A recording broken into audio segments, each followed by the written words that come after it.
এতিয়া কি খবৰ আহি আছে মই আপোনালোকক জনাই আছোঁ আপোনাৰ স্ক্ৰীনত। এইটো হৈছে ইৰাণৰ চিফ অফ ষ্টাফ, তেওঁলোকে আক্ৰমণত নিহত হৈছে। ইয়াৰ উপৰিও AFP-য়ে কৈ আছে যে নেতানিয়াহু কৈছে যে ইজৰাইলে ইৰাণৰ পৰমাণু কাৰ্যসূচীৰ ওপৰত আক্ৰমণ কৰিছে, যিটো নিজেই কিমান বিপদজনক। কাৰণ বিশ্বই চাৰ্ণবিল আক্ৰমণ দেখা পাইছে আৰু এতিয়া এটা পৰমাণু ঠিকনাত আক্ৰমণ কৰিছে, যিটো বহুত শ্বকিং। কাৰণ যেতিয়া আপুনি এটা পৰমাণু ঠিকনাত আক্ৰমণ কৰে তেতিয়া তাৰ পৰা পৰমাণু লিক হয়। আৰু স্বাভাৱিক কথা হৈছে যেতিয়া আপুনি এখন দেশৰ আইডেণ্টিটিৰ ওপৰত প্ৰহাৰ কৰিব তেতিয়া সেই দেশখনে উত্তৰ দিবই। এইটো কথা ইৰাণৰ সুপ্ৰিম লিডাৰে কৈছে। তেওঁৰ নতুন মন্তব্য আপোনাৰ স্ক্ৰীনত প্ৰকাশিত কৰা হৈছে। ইছলামিক বিপ্লৱৰ নেতা আয়াতুল্লাহ ছৈয়দ আলী খামেনীয়ে কৈছে যে ইজৰাইলী চৰকাৰে ইৰাণৰ ওপৰত নিশা কৰা আক্ৰমণে নিজৰ বাবে এক বেদনাদায়ক আৰু কষ্টকৰ অন্ত নিৰ্ধাৰিত কৰিছে। শুক্ৰবাৰে ৰাতি যেতিয়া ইজৰাইলে তেহৰান আৰু ইৰাণৰ আন চহৰসমূহত আক্ৰমণ কৰিছিল তাৰ কেইঘণ্টাৰ পিছত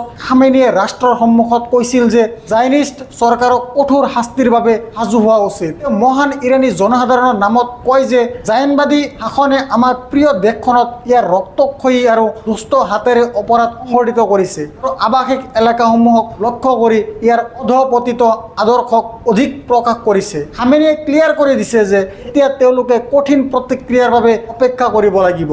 তেওঁ কৈছিল যে এই আক্ৰমণসমূহত আমাৰ সেনা কমাণ্ডাৰ আৰু বৈজ্ঞানিকক হত্যা কৰা হৈছে।